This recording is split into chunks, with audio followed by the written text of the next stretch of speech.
네, 오늘부터 우리가 룻기 말씀을 살펴보고자 합니다. 성경의 66권 가운데에서 이 사람 이름으로 된 성경 제목들이 있죠.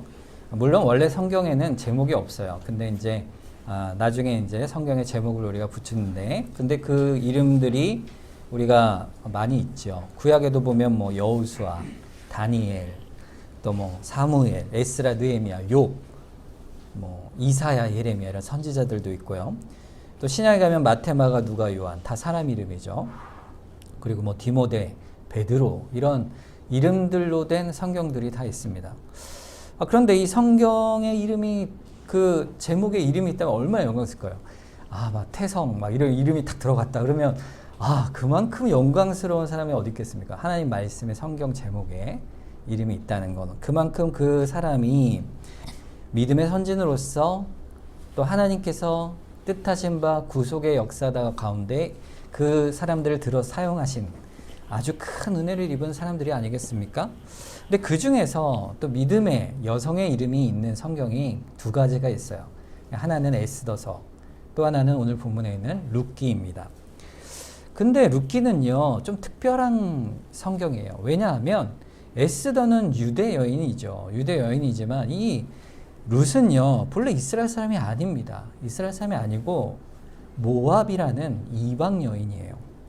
그러니까 여인의 이름을 붙인 성경도 드물 뿐 아니라 그 중에서 특별히 이스라엘 사람이 아닌 모압 사람, 그 모압 여인을 이름으로 한 성경이 있다는 것은 아주 특별하고 특이한 책인 것이죠. 도대체 하나님께서 이 책에 무슨 교훈을 우리에게 담고 또 주시기 위하여 이 룻이라는 여인을 통해 성경을 우리에게 주셨는가? 그것이 이제 오늘부터 우리가 살펴볼 룻기에 대한 내용입니다. 또 다른 룻기의 특징이 있어요. 그게 뭐냐면은 룻기를 다 읽어 보셨으리라 생각합니다. 그 내용이요 드라마나 영화 같아요. 하나의 기승전결이 있고 내용이 처음부터 끝까지 쭉 이어지는 흐름이 너무나도 아름답습니다. 그 표현 자체도 너무 아름답고, 그리고 하나의 문학적인 구조를 가지고 있어요. 하나의 스토리를 이루고 있죠. 여러분, 그런데 이 형식은 소설 같고 영화 같지만 사실 그 내용은요 실제로 있었던 역사적 사실인 것이죠. 그럼 어떻게 할 수 있을까요? 마태복음 1장에 보면 이 인물들에 대한 기록이 등장합니다. 어디에 등장하냐? 예수님의 족보에 등장해요. 마태복음 1장 1절 아브라함과 다윗의 자손 예수 그리스도의 계보라. 5절과 6절에 보면 살몬은 라합에게서 보아스를 낳고, 보아스는 룻에게서 오벳을 낳고, 오벳은 이새를 낳고, 이새는 다윗 왕을 낳으니라. 이렇게 되어 있어요. 예수 그리스도께서 이 땅에 오실 때에 그 계보, 즉 조상으로서 누가 등장하죠? 룻이 등장합니다. 그 룻이 결국 누구를 낳죠? 다윗을 낳죠. 이렇게 하나님께서 실제로 역사 가운데 특히 하나님께서 예수 그리스도를 이 땅에 보내시는 그 구속 역사 가운데 아주 특별한 의미로 이 룻이라는 인물을 하나님께서 택하시고 또 이렇게 성경의 제목으로 주신 것이죠. 그 룻에 대한 이 내용은요 사실 그 아름다움이라는 것은 문학적인 어떤 아름다움보다도 우리가 살펴볼 건 뭐겠습니까? 영적인 아름다움이죠. 특별한 영적인 아름다움이 이 성경 안에 있기 때문에 우리는 이 성경을 자세하게 살펴보게 되는 것입니다. 룻기가 아름다운 이유가 뭘까요? 그 아름다움이 도대체 뭘까요? 룻기에 나오는 아름다움은 이게 나중에 보면 이제 고부간의 갈등이 없는 이 나오미와 룻의 그 관계, 이런 뭐 인생적인 모습이 아닙니다. 뭐의 아름다움이냐? 바로 영적인 아름다움이죠. 영적인 아름다움. 영적인 아름다움이란 어디서 오는 것입니까? 그 배경 속에, 이 스토리의 모든 배경 속에 하나님의 기적이 있거나 어떤 특별한 역사가 드러나지 않음에도 불구하고 이 룻이라는 사람, 또 그의 시모인 나오미의 인생 속에 드리우는 하나님의 놀라우신 사랑, 특히 그 가운데 드러나는 하나님께서 이스라엘을 향하신 그 크신 사랑이 이 성경 안에 너무나도 가득 담겨 있기 때문에 우리는 이 성경을 우리가 자세히 살펴볼 필요가 있는 것이죠. 사실 큰 의미에서 보면 룻은 누구를 상징하냐? 교회를 상징합니다. 그리고 그 남편 되는 보아스는 예수 그리스도를 상징하죠. 그 상징적 의미를 우리가 쭉 살펴보면서 하나님께서 베푸시는, 또 우리 교회를 향해, 우리를 향해 베푸시는 그 놀라운 사랑과 은혜, 그 섭리를 우리가 다시 한번 깨닫게 되는 귀한 시간이 되길 바랍니다. 오늘 룻기를 살펴볼 때 오늘 본문의 1장 1절부터 5절 말씀은요, 오늘 룻기가 진행되는 배경을 설명하는 구절입니다. 그런데 여러분, 이 배경이요 너무나도 암울하고 어둡습니다. 본문 1절을 보세요. 사사들이 치리하던 때에 그 땅에 흉년이 들었다, 이렇게 되어 있어요. 그래서 가족들이 모압으로 이주를 했다, 이렇게 되어 있죠. 자, 이 룻기의 배경이 되는 시대는요, 사사들의 시대입니다. 사사들이 다스리던 시대. 이 시대는요, 사실은 영적으로 이스라엘이 굉장히 혼돈스럽고 타락한 시대였어요. 모세가 이스라엘 백성들을 애굽 땅에서 이끌어서 광야 40년이 지난 후에 하나님 품으로 돌아가고, 여호수아가 이어서 이스라엘 백성을 데리고 가나안 땅으로 들어갑니다. 근데 가나안 땅에 이미 살고 있는 백성들이 있었죠. 그 사람들이 누굽니까? 가나안 족속이었어요. 이 가나안 족속들을 이 12지파에게 각자 땅을 나눠주고 여호수아의 지도 아래서 정복하게 가는데, 그런데 하나님께서 완전히 정복하라는 명령을 완전히 수행하지 못합니다. 그래서 결국에는 이스라엘 백성들이 땅을 어느 정도 차지하지만 이 가나안 족속들이 남아있는 거예요. 그러니까 어떻게 됐겠어요? 그 속에서 그들과 얽혀 사는 그런 공존의 관계를 갖게 되는 것이죠. 그런데 여호수아가 죽고 그가 살던 세대가 죽고 나니까 영적인 지도력을 잃어버린 거예요. 그때부터 등장한 사람들이 누구냐? 사사라는 지도자들입니다. 우리가 잘 알죠? 삼손, 기드온, 입다, 이런 사람들이 등장하게 되는 거예요. 자, 그런데 이들은 어떤 사람들이냐면 이스라엘 전체를 다스리는 사람들이 아니었어요. 이스라엘이 어려워서 하나님께 부르짖을 때 그때마다 택하셔서 하나님께서 이스라엘을 구원하실 때 사용하시고, 전체를 다 다스리는 것이 아니라 여호수아와 같이 집중하는 것이 아니라 부분 지파마다 이렇게 구원하시거나, 이렇게 하나님이 사사를 사용하십니다. 그래서 사사 시대의 영적 상태를 뭐라고 말하냐면, 오늘 읽은 본문 바로 앞이 사사기인데 그 맨 끝절에 이렇게 되어 있어요. 21장 25절에 그때에 이스라엘의 왕이 없으므로 사람이 각기 자기의 소견에 오른 대로 행하였다 그랬어요. 그 영적인 혼돈이 얼마나 심했던지, 사람들이 각기, 이스라엘 사람들이죠, 자기 소견에 오른 대로 행했다. 근데 어떻게, 왜 그랬냐? 이유가 보니까 뭐예요? 이스라엘에 누가 없었다고요? 왕이 없었다 그랬어요. 이스라엘에 원래 왕이 있었나요? 사람 왕이 없었죠. 그럼 누가 왕입니까? 어찌 왕이 없어요? 이스라엘을 다스리는 참 왕이 누구십니까?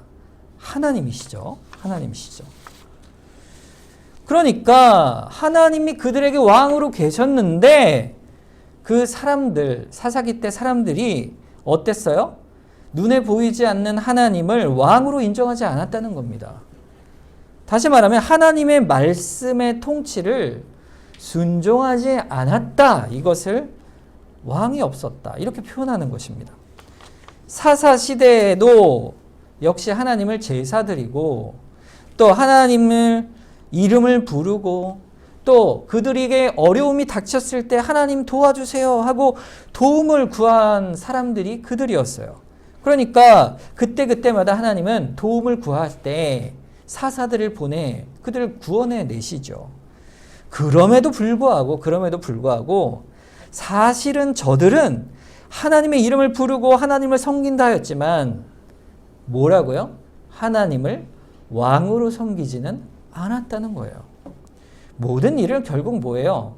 자기의 생각대로, 자기의 소견대로, 자기가 좋은 대로 행하였으니 사실은 하나님이 안 계신 것과 다를 바가 없는 것입니다.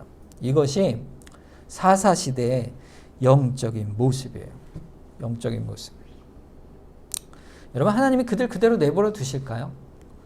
아유, 이런 말도 안 듣는 것들 하고서 그냥 버리셨을까요? 아니죠. 하나님은 이 이스라엘 백성들이 하나님 앞에 범죄하면 결코 내버려 두지 않으십니다.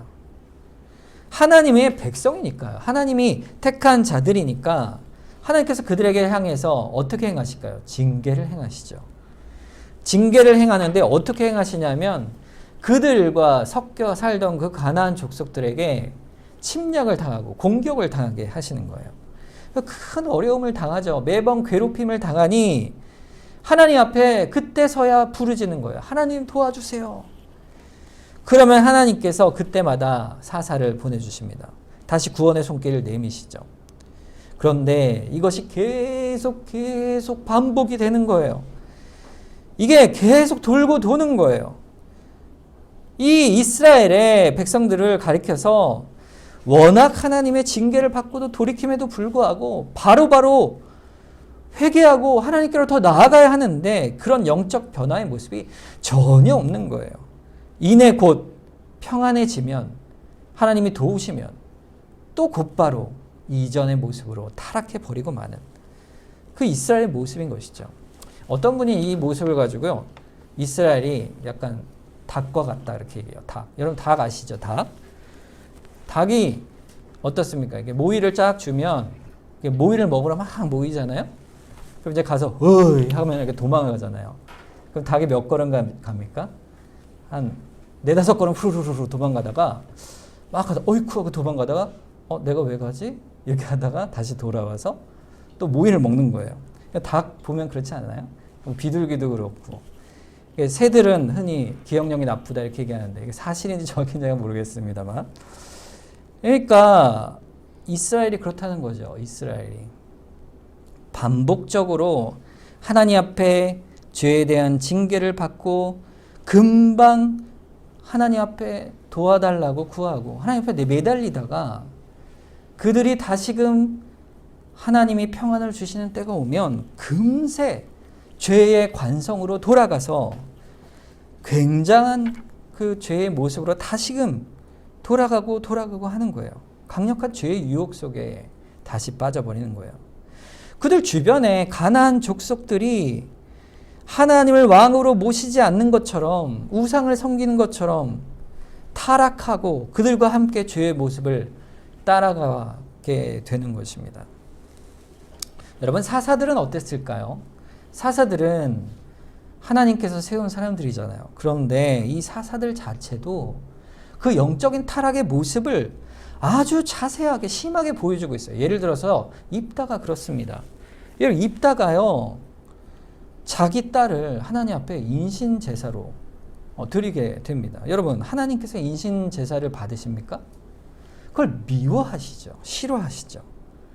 그런데 왜 그것을 행했을까요? 그것은 입다가 율법을 알지 못했기 때문이에요. 그만큼 어두운 시대였어요. 그것이 악한 것임을 알아야 하는 지도자인데, 사사인데 오히려 율법에 어둡고 영적 지식이 부족하니까 이 주변에 그것이 악한 건 줄 알아야 되는데 주변 가나안 족속이 섬기는 우상을 섬길 때 그렇게 하는 것이 좋아 보이니까 그저 그 형태까지 따라가는 그러한 시대가 바로 사사 시대였던 것입니다. 하나님의 말씀이 그들에게 왕노릇하고 그들을 다스리고 하나님의 법이 그들을 다스릴 그런 나라인데 실상 그들에게 왕이 없었던 것이에요. 시편 19편 7절에서 10절 말씀은 다윗이 왕이 되어 다시금 이스라엘 백성이 하나님을 따르게 된 그때에 다윗이 그 여호와의 말씀의 순전함을 고백하는 시편입니다.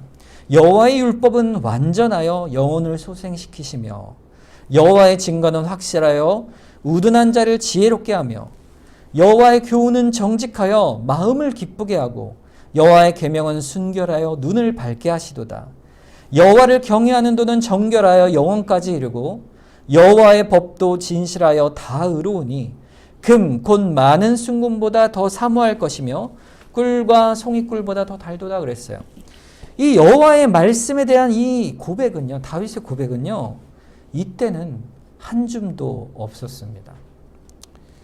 하나님의 말씀이 왕노릇하고 다스리는 그 나라, 그것이 이스라엘이 돼야 되고 그 교회가 돼야 되는데, 아이러니하게도 그 당시 이스라엘 백성이 왕으로 삼고자 한 것이 무엇이었죠? 그것은 하나님도 아니고 그 말씀도 아니었습니다. 왜 우리가 이렇게 가나안 족속들에게 매번 당하고 마느냐, 어려움을 당하고 수탈을 당하는가? 이게 다 우리에게 왕이 없기 때문이다. 이 왕을, 이들이 말하는 왕이 뭐예요? 그 강력한 전제적 정권을 가진 인간왕을 말하는 것이죠. 인간왕이 있으면 우리가 사사 말고 인간왕이 있으면 그를 중심으로 우리가 강력한 나라를 세워서 저들을 막아낼 수 있을 것이다. 이렇게 생각한 겁니다. 여러분, 이스라엘 백성은요, 하나님께서 하나님의 은혜로, 하나님의 능력으로 가나안 땅을 주셨고, 또 하나님의 그 인도하심과 보호하신 가운데 세상 왕권이 없이 하나님께서 친히 다스리신 그런 나라가 이스라엘이에요. 그런데 그들이 하나님께 뭐라고 해요? 왕을 세워달라 하니 그게 말이 되는 얘기입니까? 그런데 여러분, 하나님께서는요, 저들이 왕을 세워달라는 것이 얼마나 죄악되고 폐역된 것인가를 아시면서도 저들의 요구대로 왕을 세워주시기로 하십니다. 그리고 왕을 세우시되 세상 왕과는 다른 하나님의 직접적 통치를 그대로 받아서 행하는 대리통치라고 하죠. 대리통치를 행하는 자로 하나님의 말씀을 옆에 두고 그 말씀대로 읽고 가르쳐 행하는, 또 다스리는, 하나님이 다스리는 것과 다를 바 없는 하나님의 말씀 앞에 선 선한 왕을 세우시기를 원하셨어요. 그 예비한 자가 결국 누굽니까? 누구죠? 방금 시편에 나왔던 다윗 왕입니다. 다윗 왕. 하나님께서 다윗 왕을 세우심으로 왕을 세워 달라는 그들의 요구에 응답하시지만 결국에는 하나님의 통치로 다스리시기를 결정하시고 그것을 세워 가십니다.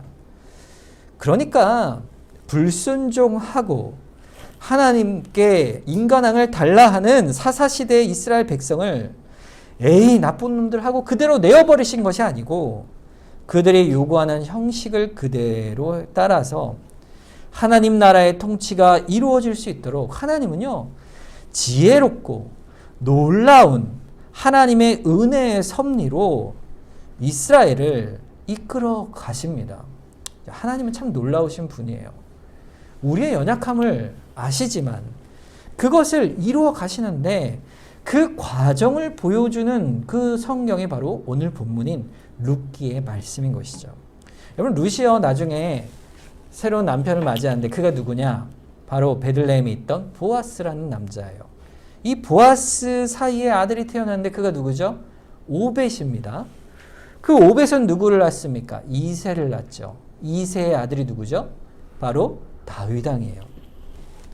결국 다윗 왕은요, 룻의 혈통을 따라오는데 이 룻은 다윗의 증조모죠. 증조모가 되는 것이에요. 그러니까 룻을 통하여, 이 모압 여인을 통하여 하나님은 이 사사시대에 폐역한 이스라엘 백성들을 향하여 하나님의 온전한 왕권을 드러낼 선한 왕인 다윗 왕을 보내시는 그 과정을, 선한 섭리를 이스라엘 백성을 향해 나타내 보이시고 계신 것이에요. 그리고 결국에는 이 다윗 왕을 통하여 누가 오십니까? 예수 그리스도를 이 땅에 보내셔서 우리를 구원하시는 놀라운 그 구원의 역사를 이루어 가시는 하나님의 크신 구원의 계획을 이 룻기를 통하여 드러내 보이고 계신 것이죠. 이 하나님의 놀랍고 큰 우주적인 이 구속사의 계획 가운데 또 반면 오늘 본문 말씀은요, 바로 룻이라는 한 연약한 이방 여인과 또 과부가 된 나오미라는 여인을 통해서 하나님이 어떻게 그들을 복주시고 변화시키고 인도하시는가 하는 개인적인 하나님의 은혜에 대한 얘기도 이 룻기 안에 들어있어요. 그러니까 우리는 큰 구원의 역사와 더불어 그 역사 속에서 한 사람 한 사람을 어떻게 인도하시는가를 우리가 보게 되는 것이죠. 하나님은요, 큰 구원의 계획을 품고 구원의 역사를 이루어 가시지만 그 어마어마한 뜻 안에도 불구하고 하나님은 막상 그것을 이루는 현실의 줄기 가운데 아주 작고 연약한 한 여인, 한 사람 한 사람의 삶 속에서 그 역사를 이루어 가신다. 그것을 보여주시는 것이에요. 그러니까요, 여러분들, 우리가 살아가는 인생 속에, 신자의 인생 속에 아무리 우리가 세상 속에 보잘것없고 연약한 인생이라 할지라도, 작아 보여도 하나님은요, 우리들을 통하여 어마어마한 구원의 계획들을 이루어 가실 수가 있는 것이에요. 하나님이 크신 구원의 역사는 작은 아이를 통해서도 역사할 수 있고, 보잘것없고 힘없는 이방 여인의 삶 속에서도 하나님의 큰 섭리의 역사를 이루어 가시는 거예요. 여러분 삶에도 하나님이 그런 구원의 역사를 이루어 가십니다. 이것이 룻기가 말하는 전체적인 영적인 내용의 줄기라 할 수 있습니다. 오늘 본문 1절을 보면 그 사사들이 치리하던 때에 무엇이 들었다고 되어 있어요? 흉년이 들었다 이렇게 되어 있죠. 여러분, 사사들이 치리하던 때에 흉년이 들었다는 것은요, 이 단지 가뭄이 들었다는 것 한 가지만을 얘기하는 것이 아닙니다. 그들의 영적인 상태를, 그들의 영적인 황폐함을 의미하는 것이죠. 사사기 2장 8절과 10절에 보면요, 여호와의 종 눈의 아들 여호수아가 110세의 죽음에 무리가 그의 기업의 경내 에브라임 산지 가하스산 북쪽 딥낫 헤레스의 장사였고 그 세대의 사람도 다 그 조상들에게로 돌아갔고 그 후에 일어난 다른 세대는 여호와를 알지 못하며 여호와께서 이스라엘을 위하여 행하신 일도 알지 못하였다. 이렇게 말씀하고 있습니다. 여호수아와 그 세대 사람들이 가나안 정복한 1세대가 다 죽고 나니까 그 후에 일어난 다른 세대들, 자녀의 세대들이 그 다음 얘기가 중요하죠. 여호와를 알지 못하였으며 여호와께서 이스라엘 위하여 행하신 일도 전혀 알지 못했다 이렇게 돼 있어요. 그러니까 형식적으로는 제사를 드리고 하나님을 섬긴다 하지만 실제 경험하고 간증하고 하나님의 능력에 대한 아무런 기억도 없는, 하지 않는 그런 세대가 된 거예요. 그래서 그들은 자기 소견에 옳은 대로 행한 거예요. 그들 마음에 하나님을 의지할, 하나님의 능력을 신뢰하는 그런 하나님으로 그들에게는 다가오지 않았던 것입니다. 그들에게는 하나님은 살아계신 하나님이 아니었던 거예요. 그러니 자기 소견에 옳은 대로 행했던 것이죠. 그러니 하나님께서 그들을 향해 흉년을 보내신 것이에요. 신명기 11장 14절에 보면 여호와께서 너희의 땅에 이른 비, 늦은 비를 적당한 때에 내리시리니 너희가 곡식과 포도주와 기름을 얻을 것이요. 하나님께서 이스라엘 백성에게 가나안 땅을 주실 때 젖과 꿀이 흐르는 땅이라, 풍성한 땅이라 말씀하신 이유는 그 땅이 비가 많고 물이 많고 땅이 아주 비옥하기 때문에 그런 것이 아닙니다. 가면 척박해요. 근데 왜 그곳에 그렇게 젖과 꿀이 흐르겠어요? 하나님께서 적절한 때에 비유를 내리셔서 그들이 먹고 풍성히 살아갈 수 있도록 은혜를 내려주시겠다 약속하셨기 때문에, 그 약속 때문이에요. 그런데 그들이 하나님 앞에 하나님을 떠나 하나님을 배역하니 하나님께서 그들에게 그 비를 내리지 않으시는 것이 당연한 것이죠. 이런 가뭄이 드니까 여러분 어떻겠어요? 여러분 가뭄이 들면 우리가 농사를 안 지니까 가뭄이 들어도 잘 모르지만 농사를 지면 어떻겠습니까? 식물이 다 타들어가니 먹고 살기가 어떻겠어요? 어렵지요. 먹고 살기가 너무 힘든 것이죠. 이 가뭄 속에서 오늘 본문 1절에 보니까 뭐라고 되어 있어요? 유다 베들레헴 한 사람이 그 아내와 두 아들을 데리고 모압 지방으로 가서 거류하였다. 결국 이건 뭘 의미합니까? 이 모압 지방으로 이사한 거죠. 거류를 했다 하니까 이거는요, 영적인 의미를 보면 가나안 땅, 하나님의 약속의 땅을 떠나 이방 땅으로 들어갔다는 걸 의미해요. 이거는요, 엘리멜렉과 나오미가 하나님의 약속의 땅에서 멀리 떠나, 지금 말하면요, 교회를 떠난 거예요. 떠난 것입니다. 여러분, 이들이요, 엘리멜렉과 나오미가 이것을 쉽게 결정했을까요? 아마 오랜 시간 동안 의논을 하지 않았을까요? 어떻게 하면 우리가 좋겠어? 이 먹을 것이 없는데 아이들도 굶주리고 어떻게 하면 좋겠어? 아, 저기 모압은 좀 먹고 살기 좋다는데 글로 갈까? 그러면 어떻게 그럴 수 있어요? 이 땅이 하나님이 주신 땅인데 우리가 여기를 어찌 놔두고 먹을 게 없다고 갈 수 있겠어요? 이렇게 말하지 않았겠어요? 서로 의논을 했겠죠. 그러다가 막 갈등을 하는 중에 번뜩 생각이 든 거예요. 우리가 거기서 영원히 사는 것도 아니고 잠깐 갔다가 형편이 나아지면 돌아오면 되는 것이지. 봐, 야곱도 나중에 그 가족들이 애굽 땅으로 내려가지 않았어. 그러다 돌아왔으니 우리도 가면 되지 않겠어. 갔다 옵시다. 이렇게 된 거예요. 여러분, 그런데 이것은요, 명분은 있지만 결국에는 큰 영적인 실수를 한 것입니다. 여러분, 야곱이 가나안에 기근이 든 것은요, 야곱 때에 가나안이 기근이 든 것은요, 그것은 하나님의 큰 은혜의 섭리 가운데 이루어진 역사입니다.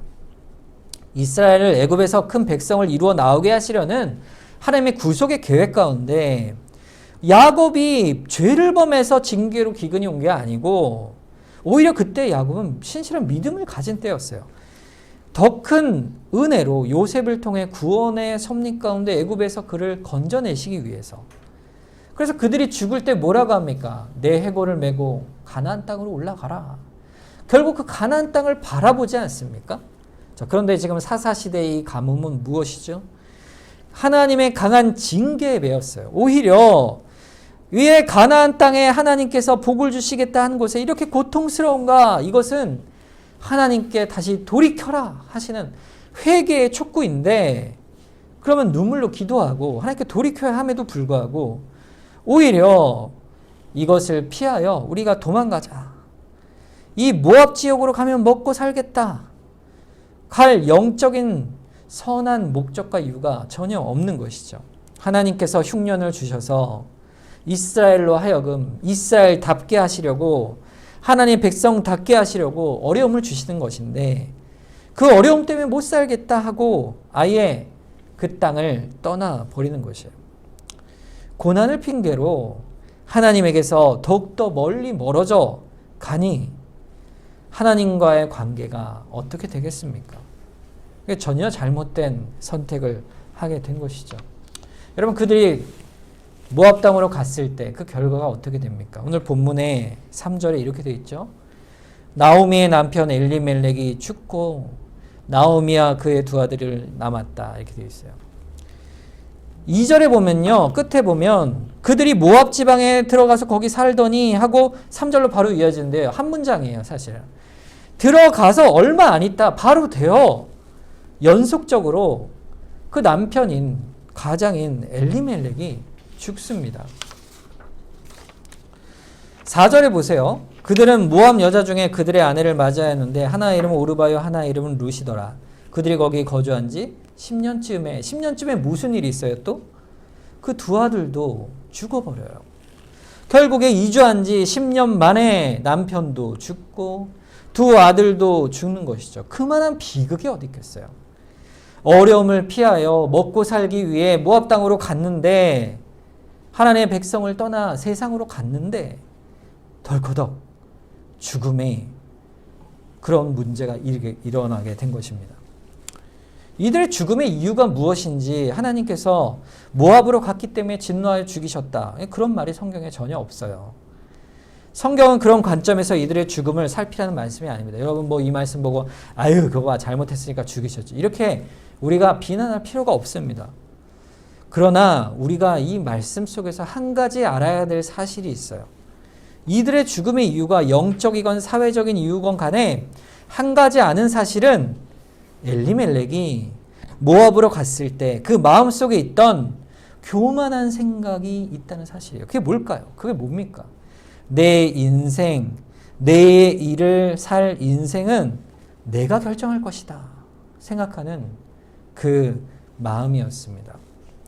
하나님 앞에서 우리가 살아가는 인생은요, 결코 스스로 내일 일을 보장할 수가 없습니다. 우리가요, 내일 일을 어떻게 보장할 수 있어요? 내일 우리가 어떻게 하겠다. 계획을 세우죠. 이렇게 하면 좀 더 잘 되겠지. 계획을 세웁니다. 하지만 우리의 내일의 일은요, 우리 스스로의 삶을 우리가 보장하고 계획대로 이루어 갈 수 없는 인생이에요. 하나님의 땅을 떠나서, 하나님의 말씀을 떠나서 이방 땅, 곧 세상으로 들어갈 때 그곳에 갔는데 자기의 생명이 자신의 것이 아니라, 그러므로 자신의 뜻과 달리 하나님께서 생명을 거두어가 버리시면 그냥 그쳐버리는 인생이 되는 것이죠. 마치 내일을 자기가 계획하며 사는 것처럼 한껏 포부를 가지고 꿈을 가지고 하나님을 떠나 세상으로 돌아간 어리석음을 보여주는 것이죠. 우리가 사실 우리가 살아온 인생의 연배는 다 다르지만, 그러나 지금까지 살아온 인생이 우리의 계획과 힘으로 산 것이 아니라는 것을 여기 계신 분들은 다 알고 계시잖아요. 하나님께서 오늘이라도 부르시면 떠나야 하는 것이 우리의 인생살이죠. 그런데 어떻게 10년의 인생을 계획하고 내일의 계획을 세우고 한 주 한 주, 한 달 한 달 세우며 살아가겠습니까? 우리가 계획을 세우고 살아가잖아요. 그런데 그때 우리는 뭘 생각합니까? 하나님이 허락하시면 그 일을 하겠다는 것 뿐이지, 그것이 하나님을 떠나서 자기 생명을 스스로 임의대로 판단하여 사는 인생이라 하는 것은요, 말이 될 수가 없는 것입니다. 그러니까 하루하루 은혜로 사는 우리의 인생인 줄을 알아가는 것입니다. 어떻게 하나님의 약속의 땅을 우리가 떠날 수가 있어요? 어떻게 우리가 신앙을 떠나 세상으로 갈 수가 있겠어요? 하루하루 살아가는 인생인 것을 알면 알수록 더욱더 우리는 하나님께 받은 생명이며 그 은혜로 살아가는 인생이라 그걸 알아 더욱더 하나님 앞에 매어 달려가는 인생이 되어야 할 것이는데, 엘리멜렉은 전혀 다른 선택을 한 것입니다.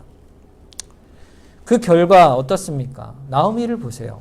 그 처지가 참으로 기구한 것이죠.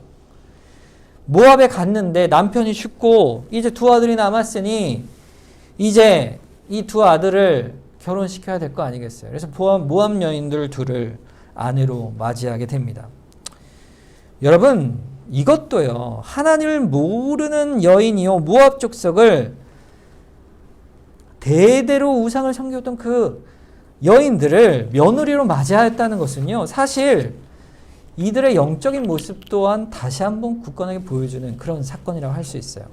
신명기 23장 3절에 보면 암몬과 모압 사람은 여호와의 총회에 들어오지 못하리니 그들에게 속한 자는 10대뿐만 아니라 영원히 여호와의 총회에 들어오지 못하리라 그랬어요. 왜 그랬을까요?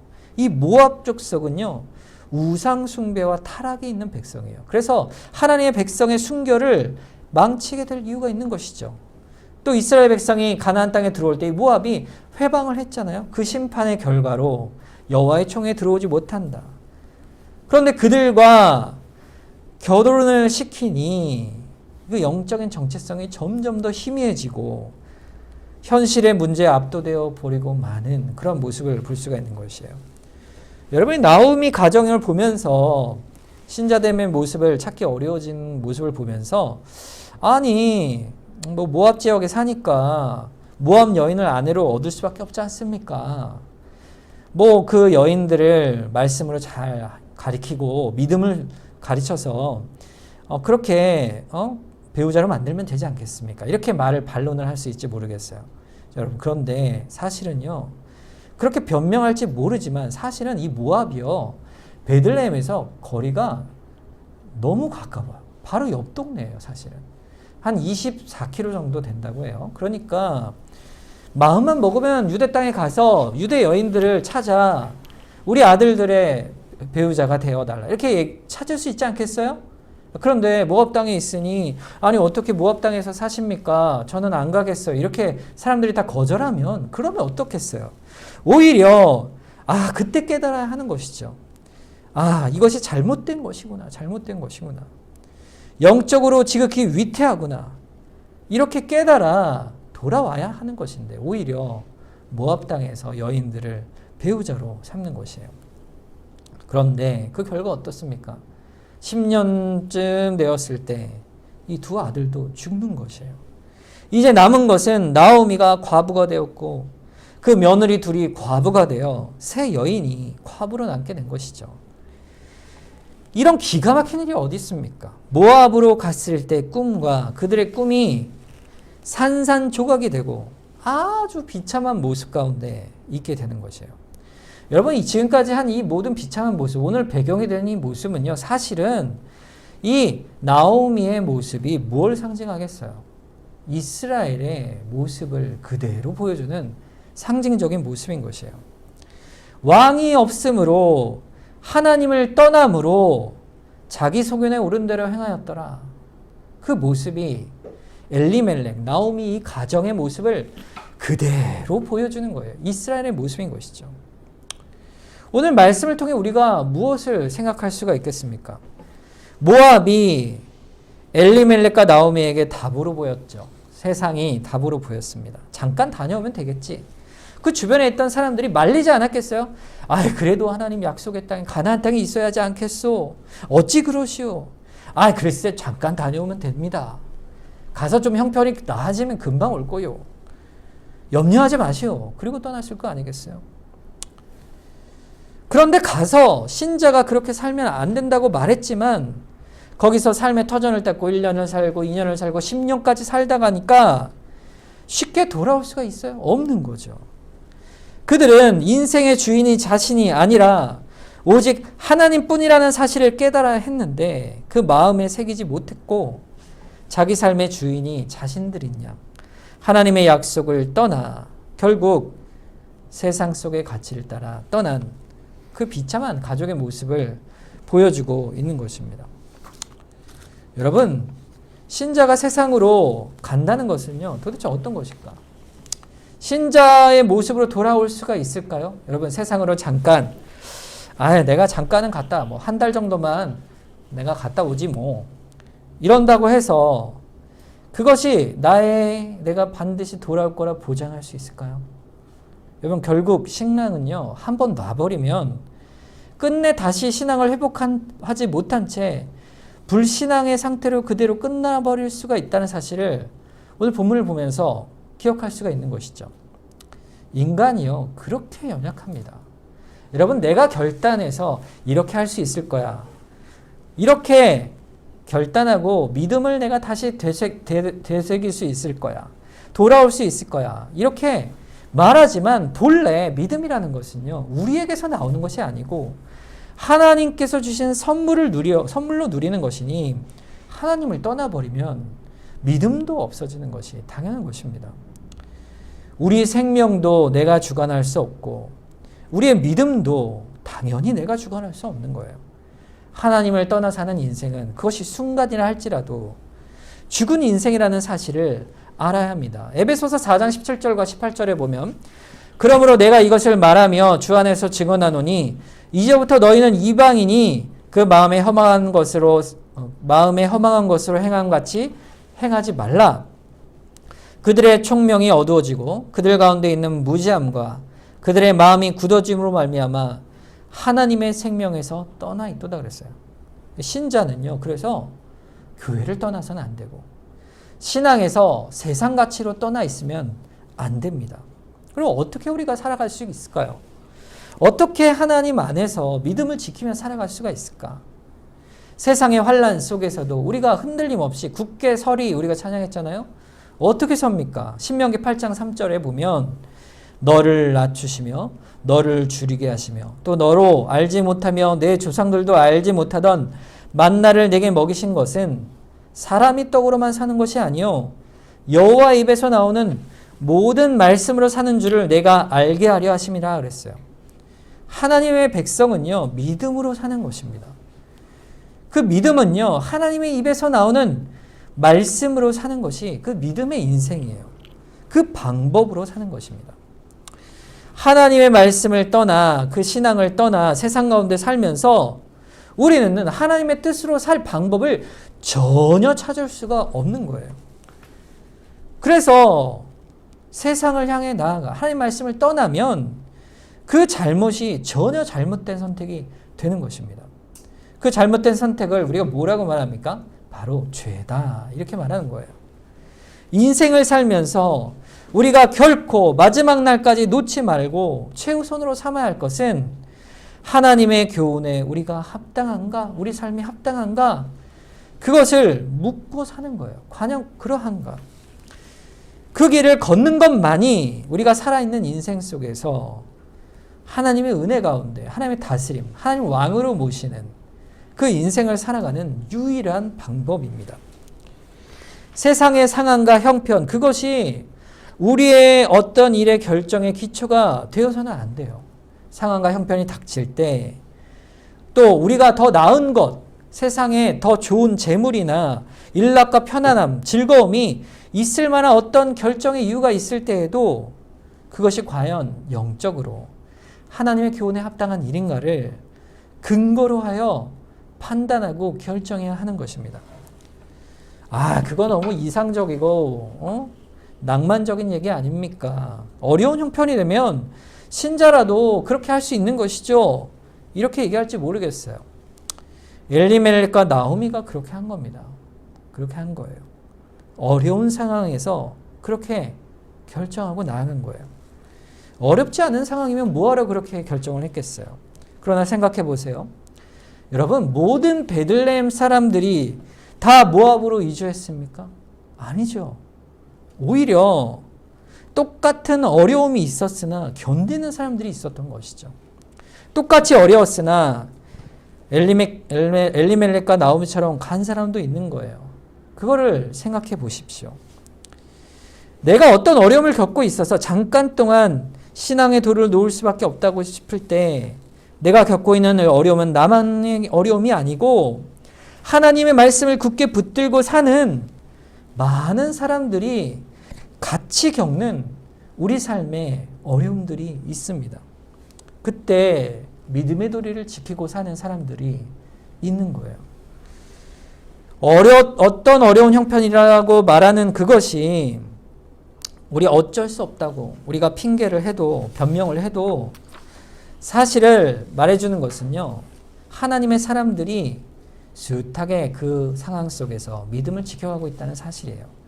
그리고 그것이 교회 안에서 서로 힘이 되고 위로가 되고 더불어 영적 교통 가운데 견디어 갈 수 있는 은혜로 우리에게 주신 것임을 아셔야 합니다. 히브리서 10장 23절에서 25절 말씀해 보면 또 약속하신 이는 미쁘시니 우리가 믿는 도리의 소망을 움직이지 말며 굳게 잡고 서로 돌아보아 사랑과 선행을 격려하고 모이기를 패하는 어떤 사람들의 습관과 같이 하지 말고 오직 권하여 그날이 가까움을 볼수록 더욱 그리하자 그랬어요.